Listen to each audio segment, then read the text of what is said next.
Assalamualaikum warahmatullahi wabarakatuh. A'udzu billahi minasyaitonir rajim. Bismillahirrahmanirrahim. Alhamdulillahirabbil alamin. Wassalatu wassalamu ala asyrofil anbiya'i wal mursalin sayyidina wa habibina wa qurrati a'yunina wa maulana Muhammad sallallahu alaihi wasallam wa ala alihi wa ashabihi ajmain, amma ba'd. Ojo disabotase iki. Ya. Saya ngaji ini. Yang saya hormati para habaib semuanya, yang saya hormati Bapak Insinyur Iriawan Widadi, kemudian Bapak Ismet beserta seluruh staf dan jajarannya, tidak lupa kepada hadirin semuanya. Alhamdulillahirabbil alamin. Pada sore hari ini saya bisa hadir memenuhi undangan dari Habib Ali Al-Haddad. Tapi saya juga lucu kadang-kadang nek kelingan Ali Al-Haddad ini, saya kelingan Ja'far Al-Haddad. Terus nek buka sosial media itu ketemu nek Al-Haddad. Sampai saya itu dibilang mata-matane Al-Haddad. Ya. Baik, terima kasih. Pada sore hari ini saya tadi sudah maulidan di tempat Beb Umar, sudah baca sudah mahal lukian juga, sudah di sini juga, di sana nyanyi Indonesia Raya, di sini lagi nyanyi Indonesia Raya. Memang di sini itu Indonesia Raya. Tadi ya ketemu Beb Umar, salaman terus balik saya. Wong sing didateng itu para pejabat-pejabat lah, saya ini lak wong cilik namburi ae. Nah, nangkene nang arep ben ketok gede, padahal cilik jangan namburi ae. Ya, banter sithik. Ya, oke lah. Pada sore hari ini saya juga ingin menjelaskan satu pendapat ulama, yaitu Syekh Abdul Qadir Al-Jilani radhiyallahu an. Syekh Abdul Qadir Al-Jilani sudah tidak asing lagi bagi kita, tapi yang penting perlu dipahami bahwa Syekh Abdul Qadir Al-Jilani ini pernah belajar kepada Hujatul Islam Muhammad bin Muhammad Al-Ghazali. Ya, jadi muridnya Imam Ghazali sebenarnya, dan itu jelas dikatakan. Tapi dalam kitab Sirrul Asrar ini Imam Syekh Abdul Qadir Jalani ada 2 kali mengutip pendapat Imam Ghazali. Jadi begitu dekat Imam Ghazali dengan Syekh Abdul Qadir Jalani dan Imam Ghazali, ya. Nah, dalam kitab ini saya akan menceritakan apa yang berhubungan dengan Maulid Nabi Muhammad SAW. Jadi saya membaca kitab Sirrul Asrar ini, tapi ada hubungannya dengan Maulid Nabi Muhammad SAW, ya. Baik, saya mulai. Bismillahirrahmanirrahim. Alhamdulillahirabbil alamin. Ala kulli hal alladzi ja'ala al-jannata darajatan hadan lil 'abidin wa qurbatan lil 'arifin, amma ba'd. Ini kalau ini diterjemahkan cara Jawa apa cara Indonesia? Jawa. Cara Jawa.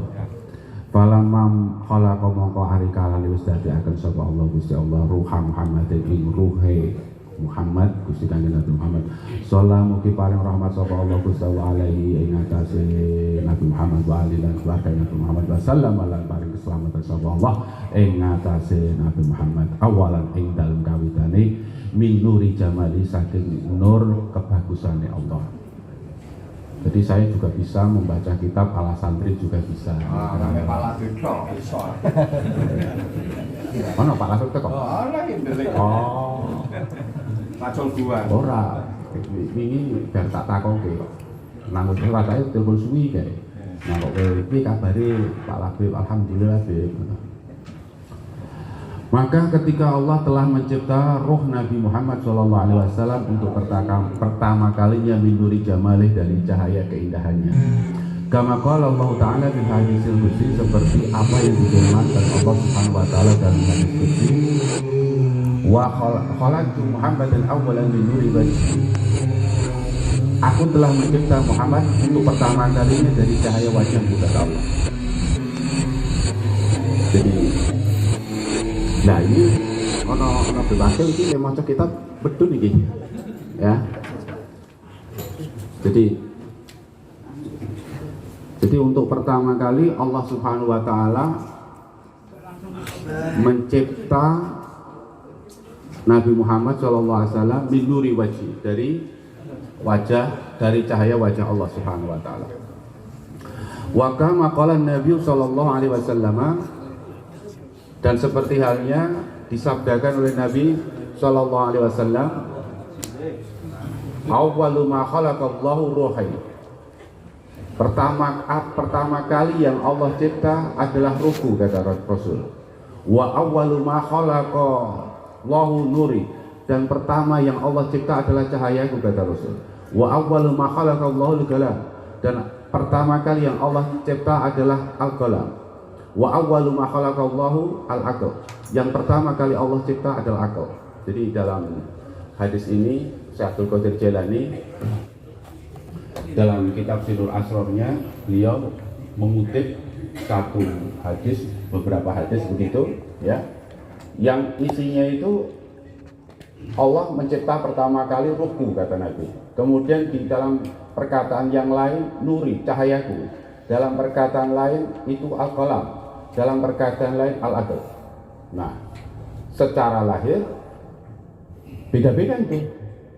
Tadi bilang ruhku, tadi bilang lagi cahayaku, bilang lagi al-qalam, bilang lagi al-aql. Berarti berbeda. Lalu apa?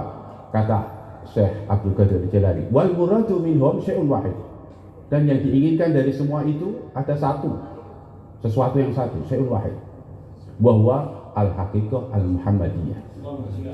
Yang dicipta itu al-haqiqah al-muhammadiyah. Jadi menurut Syekh Abdul Qadir Jailani, al-haqiqah al-muhammadiyah itu diungkapkan dengan qalam, dengan ruhu, kata Rasul itu ya. Nah, lagi sumya nuran likauni sofyan min adh-dhulumatil jalaliyah. Tapi disebut nur, nah itu sebutan nur tadi, itu likauni sofyan, karena keberadaannya itu bersih. Min adh-dhulumatil jalaliyah, dari kegelapan keindahan. Nah, qala Allah Ta'ala qad ja'akum minallahi nurun wa kitab, kata Syekh Abdul Qadir Jailani. Ya. Wa aklan, dan tadi disebut dengan aklan likaunihi mudrikan lil kulliyat, disebut dengan akal atau rasio. Karena apa? Karena beliau itu mudrikan lil kulliyat, bisa memahami untuk hal-hal yang universal. Ya. Wa qalaman, disebut juga qalam likauni sababan linaklil ulum, linaklil ilmi. Dikatakan qalam karena beliau itu adalah menjadi sebab perpindahan ilmu. Kama anal qalam sababun naqli ilmi fi alamil hurufat, seperti halnya sebuah pena yang menjadi sebab perpindahan ilmu dalam alam tulisan atau alam huruf. Maksudnya itu begini, dari alam yang sana Rasul itu menjadi sebab perpindahan ilmu itu di alam dunia ini. Ya. Lalu dikatakan di sini farruhul muhammadiyyu khulasatul akwan, ruh Nabi Muhammad itu adalah inti dari alam. Wa awalul kainat, dan pertama kalinya sebuah hal yang ada. Wa asluha, dan asalnya. Jadi segala sesuatu yang ada ini semuanya berasal dari Nur Muhammad. Di sini ada al-haqiqah al-muhammadiyah, lalu Syekh Abdul Qadir Jailani juga menggunakan istilah ar-ruhu al-muhammadi, ya, gitu. Jadi kalau kita bahasanya itu seperti itu belum Nabi belum berwujud. Nah, gitu. Kama qala Rasulullah sallallahu alaihi wasallam, ana minallah wal mu'minuna minni. Aku ini berasal dari Allah dan orang beriman itu berasal dariku, kata Rasul. Lalu fakhalaqa minhu al-arwaha kullaha fi alamil lahut fi ahsani taqwim al-haqiqi, kata Syekh Abdul Qadir Jailani. Kemudian dari ruh Muhammadi tadi Allah ciptakan ya ruh kullaha, semuanya fi alamil lahut, dalam alam lahut, alam ketuhanan. Fi ahsani taqwim, dalam sebaik-baik bentuk al-haqiqi, yang sejati. Jadi sebenarnya itu manusia itu memiliki bentuk yang ahsan takwim. Jadi kalau ditanya itu belajar itu fi ahsan takwim itu fi alamil lahud, kata Syekh Abdul Qadir Jilani. Paham enggak? Fa khalaqa minhu al arwaha kullaha fi alamil lahud fi ahsan takwim al haqiqi. Nah, gitu. Jadi dari roh Muhammadi kemudian diciptalah roh itu dalam bentuk sebaik-baiknya di alam lahud itu. Itu bentuk manusia. Itu kalau boleh dibilang segala hal itu di sana itu sudah ada. Nah, itulah yang disebut oleh itu sebagai ide. Kalau dalam bahasa dulu saya kuliah itu disebut dengan ide. Ya. Wa huwa ismul hujlah al-uns fi dzalikal alam. Itu yang namanya laut itu sebutan buat ruangan. Al-hujlah itu uns, itu ruangan yang penuh tirai-tirai gitu. Jadi kayak semacam kamar pengantin begitu, yang ada kelambu-kelambunya. Pokoknya tempat yang indah lah gitu ya. Nggak bisa dibayangkan gitu. Ya. Di alam sana. Nah, gitu ya. Lalu kata Syekh Abdul Qadir Jilani bilang apa? Alam laut itu bahwa al-watan al-asli. Itu adalah negeri asal. Jadi kita itu berasal dari sana. Jadi kalau boleh saya bilang dalam bahasa keren itu, we are human being. Kita adalah spiritual being. Kita itu adalah makhluk spiritual, having material experience, yang memiliki pengalaman material. Jadi kadang-kadang menungsoki makhluk spiritual, dia memiliki pengalaman material. Ketika hidup di dunia ini, dia memiliki pengalaman material. Gitu. Jadi kalau Syekh Abdul Qadir Jilani itu ya memandang bahwa manusia itu, negeri asalnya manusia itu bukan dunia ini gitu. Dunia ini bukan tempat sebenarnya. Negeri asal kita adalah alam laut sana, sisi Tuhan sana. Dan itu tempat yang paling indah. Gitu kira-kira menurut Syekh Abdul Qadir Jilani itu ya. Lalu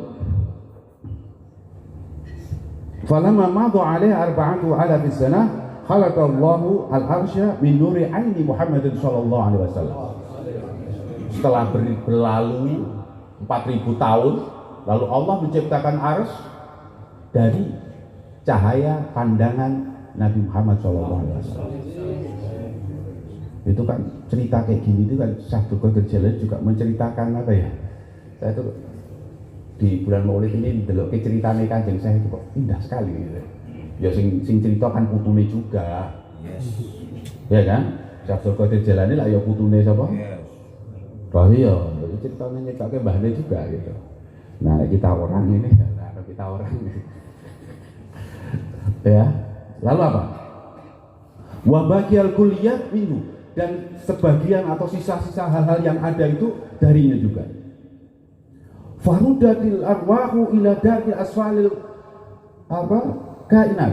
Kemudian Allah Subhanahu wa taala kembalikan itu ruh dari asfalil kainat pada bentuk yang paling rendah dari segala yang ada. Wa huwa akni al-ajsad, kata Syekh Abdul Qadir Jilani, yang itu saya sebut dengan jasad.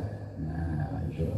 Jadi kita lihat itu proses penciptaan itu seperti apa. Syekh Abdul Qadir Jilani menjelaskan dengan indahnya, dan itu tidak bisa dilepaskan dengan Nabi kita Muhammad SAW. Lu bayangkan saja, itu kita ini makhluk, segala makhluk itu baik langsung maupun tidak, itu memiliki hubungan dengan Rasulullah SAW. Kan asalnya, ya kan? Asalnya adalah Rasulullah SAW, ya kan?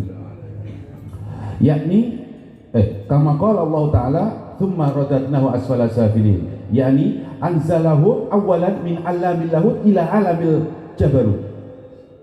Artinya Syekh Abdul Qadir Jilani menjelaskan begini, dia Allah menurunkan ruh-ruh itu ya dari alam lahud ke alam jabarut, ya. Wa albasahumullahu ta'ala binuril jabarut, kemudian Allah mengenakan pakaian dari cahaya alam jabarut, ya. Kiswatan bainal haramain, satu selimut, satu tutup di antara dua tempat itu. Ila alamil wa huwa sultani, dan itu disebut oleh Syekh Abdul Qadir Jalani Ruhus Sultani. Jadi ketika kita cerita itu dari sana diciptakan ruh kita, ruh menungso itu di alam sana diciptakan tadi dengan bentuk fi ahsanit taqwim al hakiki, kata Syekh Abdul Qadir Jalani, lalu di situ diturunkan ya dari alam lahut itu diturunkan ke alam jabarut, lalu dikasih tutup ya namanya ar-ruh as-sultani itu kira-kira begitu. Summa anzalahum bihadil kiswa ila alamil malakut. Kemudian Allah turunkan lagi dari alam jabarut, diturunkan lagi ke alam malakut. Tadi alam jabarut itu boleh diartikan alam kekuasaan, alam malakut itu alam kerajaan, gitu kira-kira. Jadi menungso itu turunnya ke alam lahut, turun lagi ke alam jabarut, turun lagi ke alam malakut. Ya. Tsumma kasahu binuril malakut wa huwa ruhur rawan. Kemudian Allah kenakan baju lagi roh itu dengan ruh yang disebut dengan cahaya yang dari alam alam malakut itu dengan sebutan apa? Wa huwa ruhur rawani, disebut dengan ruh rawani. Ya. Summa anzalahum ilal alamil muluk. Kemudian Allah turunkan roh itu ke alam muluk atau alam syahadat.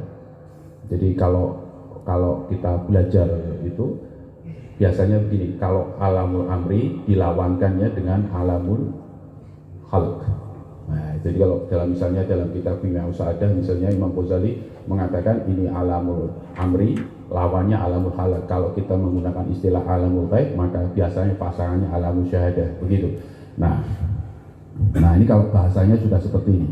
Wa kasahu binuril mulk, dan kemudian Allah kenakan bagian lagi ruh itu dengan cahaya nur alam malakut, alam muluk, alam nyata ini. Wa huwa ruhul jismani, dan itu adalah roh jismani. Nah, lalu apa? Tsumma khalaqallahul ajsad, kemudian Allah Subhanahu wa taala menciptakan jasad. Ya. Kama qala Allah taala minna khalaqnakum. Nah, dari tanah itu kami telah menjadikan kalian semua. Nah, kemudian apa? Summa amarahullahu ta'ala al-arwaha an tadkhula fil ajsad fadakhalat bi amrillahi ta'ala. Kemudian Allah Subhanahu wa taala memerintahkan semua ruh itu untuk masuk jasad. Paham enggak? Nah, setelah itu apa? Dengan perintah Allah Subhanahu wa taala. Kama qala Allah taala wa nafakhtu fihi min ruhi.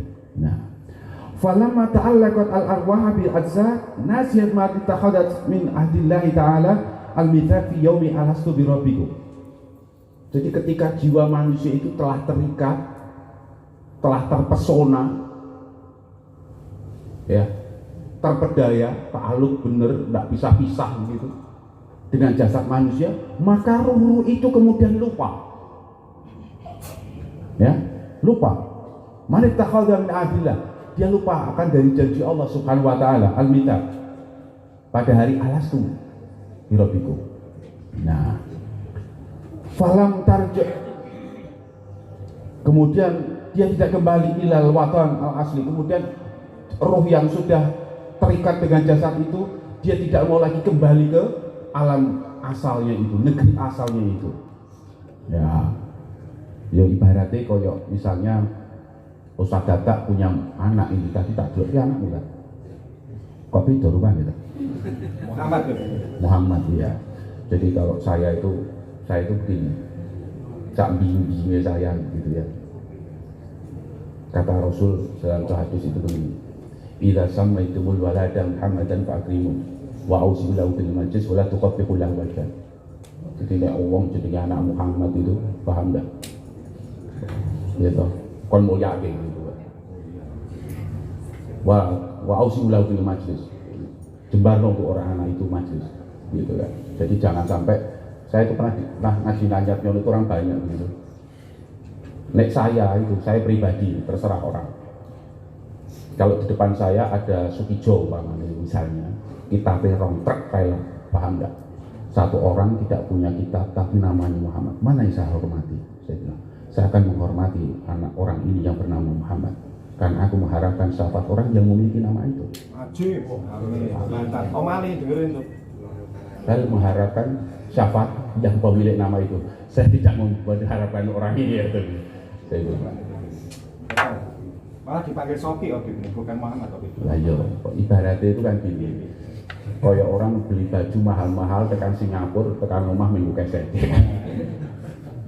Loh, Ini kan dipanggil Muhammad. ya, makanya saya terus terang aja. Sampai saya itu bilang begini, nawaitu nidaan man semua Ahmad atau Muhammad bima ta'diman wa mahabbatan li Rasulillah. Saya itu sudah saya niati kalau nama orang namanya Muhammad atau Ahmad dengan kedua nama itu. Si cetok itu bagi saya sudah cetok bahwa itu nama Nabi. Ya kan? Ya cara sintotura wahakihi minal muhadin. Itu salah satu memanggil nama itu tuh haknya Rasul itu. Kita menghormati nama beliau itu haknya Rasul. Mana kan? Siap, 86. Loh, saya cerita ini sebenarnya sebuah jawaban. Tak kasih tahu. Sampai belum pernah itu. Saya itu masuk Semarang tahun berapa itu nyekel wong mata ini nang robokan, paham enggak? Paham enggak? Nyekel wong mata ini wong nang robokan gak nang banjir kono ya. Sing aku heran itu. Kampungin Nunung itu. Nah, ngerti ra Nung? Sing mateni ki Muhammad, sing dipateni Muhammad. Loh iya. Iya serius. Ya cara bahasa kita ke kota lah Muhammad dan Koclan gitu kan. Sejak itu saya tahu kenapa ternyata banyak orang tua memberikan nama Muhammad, tapi ya itu saya bilang dihormati nama Muhammad itu namanya itu hak Rasulullah. Jadi ketika saya dengar wahakihi minal muaddi, menunaikan ada yuaddi itu artinya menunaikan haknya Rasul itu. Sampai orang itu abkhalun nas man dzukira ismi indahu falam yusalli alaihi pahile menungso. Jadi misalnya nih, jenengan kru Muhammad, Allahumma sholli alaihi, paham enggak? Kok bar gitu nyritake elek saya iso gitu, paham enggak? Nyelek. Jadi makanya jeneng Muhammad itu ya Allah direksa dulu. Warafa'na laka dzikra. Jadi karena nama ya sing nama Muhammad itu ya nek saya ngajari orang begini, mbok we saiki kowe iki nek jeneng Muhammad gini itu wong metu saka jabang bayi gak gawe jeneng Muhammad itu kan gak gawe jeneng gitu kan seakan-akan dia bilang ya Allah Gusti kula nyuwun nyampe asmanipun kekasih panjenengan kagem larini kula supaya berkah ya supeni ya dijaga ya namane kira-kira ngono lah kira-kira ya kan makanya itu mungkin salah satu apa ya jadi kegelisahan jadi saya gelisah kenapa sih orang namanya seperti itu kok seperti ini begitu kan jawabannya barangkali karena orang tuanya orang regani asmane Gusti Kanjeng Nabi. Jadi di hari-hari seperti ini saya juga ingin mengingatkan itu ya. Jadi Pak. Sapa ngerti ya Allah Gusti kula ngormati asmane Kanjeng Nabi mugi dados wasilah panjenengan dados kula alarini kula alari kang saleh alim ngono diniati ngono. Ngono lho ya to. Ono jeneng Muhammad ndang mat Allahu Akbar wa lillahil hamd. Jadi bagi saya itu sudah apa namanya sudah mengurangi derajatnya Rasul. Makanya di rumah itu aku deponan jenenge Ahmad, abahku Ahmad, dekek kan. Ahmad, ngono. Paham enggak? Janganlah nama Muhammad panggilan Muhammad. Iku namanya Muhammad Sarafuddin, orang Muhammad orang Sarafuddin. Paham enggak? Muhammad Jaluddin orang Muhammad orang Jaluddin. Ya, semuanya kamu. Paham enggak? Itu makanya saya kasih nama asing Abdul Abdurrahman Ali. Gampang kan? Ngono ta? Iya deh. Aku menyenangi itu atas itu. Loh, serius. Saya punya kitab namanya Al-Ummiyah fi Idrakiyah, ya. Di situ dijelaskan begini. 5 qala Rasulullah sallallahu alaihi wasallam al-a'malu binniyat wa lam yakul al-afalu binniyat. Rasul mengatakan kabeh ngamal itu gelar lanjut. Kenapa Rasul tidak mengatakan al-afal? Padahal cara bahasa kasarnya afal dan amal itu maknanya podo. Walima qala Rasulullah sallallahu alaihi wasallam al-a'malu binniyat wa lam yakul al-a'malu bil iradah. Jadi satu kitab namanya Al-Ummiyah fi Idrakiyah. Ngono ta. Jadi niat itu penting. Dinyati nawa itu tidak aman semua Ahmad au Muhammad bima ta'diman wa mahabbatin Rasulillah. Ngono. Dong. Keketen ngarep. Nah, misalnya tadi mau dadi lali gitu, mau nerangke itu dadi lali gitu. Lah umpamanya ini si siapa Sogi itu sudah ada di pondok sana. Nah, itu di dunia sana. Lah aslinya itu perubahan, alam asal itu perubahan. Nah, dia itu sudah ketungkul nang kono ya. Paham? Sibuk dengan di sananya. Sudah ketungkul sama kahanan perubahan. Nah, begitu. Paham enggak? Terus ra gelem bali meneh. Nah, kemudian apa? fatarhamar rahman wal almusta'an alaihim fa anzala alaihim kitaban samawiyyan. Kemudian Allah Subhanahu wa taala yang Maha Rahman itu berbelas kasih, memberikan pertolongan kepada mereka. Dengan apa? Dengan menurunkan kitab samawi, dengan menurunkan Al-Qur'an, Taurat, Injil dan seterusnya. Paham dah? Tadhkiratan lahum bidzalikal watan al-asli, karena mengingatkan mereka tempat tinggal yang aslinya. Jadi ibaratnya itu setelah Saugi itu, Muhammad Saugi itu ada di mana? Di tempat yang jauh sana, itu ada seseorang yang datang ya menjelaskan tentang kerobokan gitu. Paham enggak? Supaya kok bendek balik mana? Nah, kama qala Allah taala wa dzakirhum bi ayyamillah gitu ya. Ayyam bisoli fi masabak mal arwah. Nah, lalu Syekh Abdul Qadir Jailani mengatakan begini, fajamil anbiya alaihi wassalatu wassalam ja'u fi dunya wa dhabu ilal akhirah lidzalika tanbih. Semua para nabi alaihi wassalatu wassalam datang ke dunia ini wa dhabu ilal akhirah, dan mereka pergi di akhirat ya. Lidzalika tanbih, untuk peringatan itu. Jadi nabi-nabi diturun ke itu hanya untuk ngelingke wong akan tempat asalnya itu. Nah, gitu. Hatta ufidat ya an-nubuwah ila ruhil a'zam al-muhammadi khatimil anbiya alaihi sholati wa akmalit tahiyah wa ala jamil anbiya wal mursalin. Kemudian kenabian dipancarkan kepada ruh yang mulia, yang agung, yang namanya masih Muhammadi itu, yang terpuji. Jadi sana itu namanya seperti itu. Khatimil anbiya, yang jadi pungkasan para nabi. Jadi Rasulullah gampang nih diutus nang dunya iki ya kon ngelingke, kalau bahasa Abdul Qadir Jailani, kon ngelingke tanah negeri asal kita, yakni apa? Alam akhirat itu. Ya. Ilaha ulain nas, kepada manusia, mereka manusia itu semua. Al-ghafilina, yang lalai. Ya. Liyaftaha aina basiratihim, ya, untuk membuka pandangan basirah mereka min naumil ghaflah, dari tidur kelalaian. Maka manusia itu di dunia itu lalai, sampai ada makalah Sayyidina Ali radhiyallahu anhu wa karama wajah annas niyam fa idza matu injabahu. Jadi manusia itu tidur, maka ketika mati dia terjaga. Cerita ini menjadi menarik manakala kita membaca Al-Munqidh minad Dhalal karya Imam Ghazali. Gitu. Imam Ghazali itu ceritanya itu begini. Pada awalnya Imam Ghazali itu berpegang pada pengalaman. Paham enggak? Lalu kemudian istilah gini, Imam Ghazali itu kepingin ngerti kebenaran gitu. Lalu dia berpegang pada mahsusah, kepada pengalaman indera itu. Nah, wes dia pegang gitu. Lalu wajah hakim akal. Lalu hakim akal itu datang dan membongkar kedustaan daripada indera itu. Kemudian Imam Ghazali pindah ke akal. Lalu sebelum indera ini pergi, dia berkata begini dalam dialognya itu, mungkin dengan itu. Tadi sebelum hakim akal itu datang, kau percaya padaku, kata indera gitu. Tapi seandainya datang hakim yang ketiga selain kau dan aku, kau pun akal itu akan didustakan lagi. Paham enggak?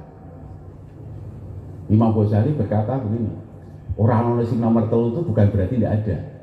Kemudian Imam Ghazali itu terinspirasi begini, iya, pada saat aku bermimpi memegang apel, maka benar apel itu benar-benar saat dalam mimpi itu gitu ya. Saat orang tidur mimpi megang apel, maka apel itu adalah benar. Tapi ketika dia terjaga, dia mengatakan itu dusta. Yang benar sekarang saya pegang apel, pegang minuman misalnya. Lalu Imam Ghazali berpikir, nah, jangan-jangan setelah kematian itu apa yang kita yakini di dunia benar terbongkar salah juga. Sebab apa? Kata Imam Ghazali di situ, wa kasyafna anka ghita'aka fa basharukal yawm hadid. Besok tuh di alam sana itu tidak ada tutup lagi kita, ya kan? Nah, dunia itu segala sesuatu sama kita, paham enggak? Kalau kita pahami lagi mawal kita, ya kalau dalam kitab Miskatul Anwar dikatakan al-itu al-khayal wal wahab wa ghairihima. Jadi kita itu melihat segala sesuatu itu ada bitoknya, paham enggak? Ada kayak kacamatanya, bukan tutup dalam arti tidak bisa melihat, tapi semacam apa ya, sudut pandang begitu. Jadi ibaratnya itu saben wong itu objeknya podo, sing didelok itu putih. Lah wong sing pertama nggo kuning, kacamatane lah sing nomor loro nggo biru lah. Akhirnya putih itu dadi ketok beragam gitu. Padahal sejatine nah, sesuk nek dibukakno kabeh, lah oh ternyata putih. Alah ya. Paham enggak? Makanya saya tertarik belajar. Artinya Bapak, sebenarnya itu begini. Lah itulah yang dibilang oleh Al-Ghazali, itulah yang disebut halnya orang-orang sufi itu. Maka Imam Ghazali dari empirisme, rasionalisme, kemudian dia mengikuti paham tasawuf itu di situ. Itulah dalam kitab Mungkin Minad Dhalal itu menariknya di situ. Nah, begitu kira-kira. Ya, oke, saya lanjutin lagi. Nah, lalu wayatuhum ila Allah Ta'ala wa bisalih. Kemudian mengajak mereka semua bukan hanya membukakan pandangan batinnya, tapi membukakan juga mengajak mereka untuk kembali kepada Allah Subhanahu wa taala ya. Dan merindukannya. Walika ujamalih, dan berjumpa dengan keindahannya. Kama qala Allah Ta'ala, "Qul hadhi sabili ud'u ila Allah ala basirah ana wa man ittaba'an." Ya. Wal basirah ainur roh. Yang disebut basirah kata Syekh Abdul Qadir Jailani ainur roh. Pandangan roh. Ya, mata roh. Tuftahu fi maqamil fuadil awliya. Itu kemudian dibukakan di dalam makom hati para wali itu. Wa dzalika la yahsul bi ilmi zahir bal bi ilmi batin. Itu semua tidak bisa terjadi diperoleh dengan ilmu lahir, tapi dengan ilmu batin alladuni. Kama qala Allah Ta'ala wa alamnahu min ladunna ilma. Fal wajib 'alal insan tahsilul tilkal min ahli basair bi ahadi talqin mi waliyin mursyidin yukhbiru an alamilahu.